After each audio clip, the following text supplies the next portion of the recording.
చేశారు.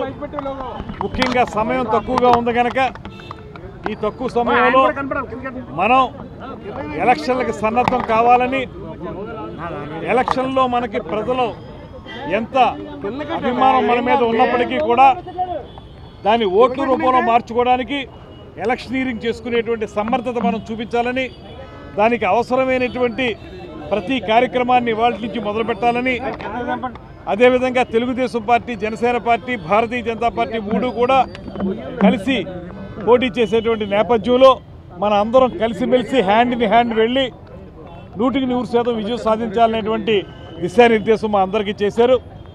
దాని ప్రకారం మేము రాబోయే ఎన్నికలు ఎదుర్కోవడానికి సిద్ధంగా ఉన్నాం. అదేవిధంగా మరో పక్కన రాజమండ్రి రూరల్ సీటు విషయానికి వస్తే ఆ విషయంలో కూడా మా అధ్యక్షులు మాకు చాలా క్లారిటీ ఇచ్చారు. గతంలోనే చాలా ఎక్కువ ఓట్లు తెచ్చుకున్నటువంటి నియోజకవర్గం ఇది జనసేన పార్టీ. ఇవాళ రాజమండ్రి రూరల్ నుంచి జనసేన పార్టీ పోటీ చేస్తుంది, దానికి కందుల దుర్గేష్ అభ్యర్థిగా ఉంటాడనేటువంటి మాటను ఆయన మాకు తెలియజెప్పడం జరిగింది.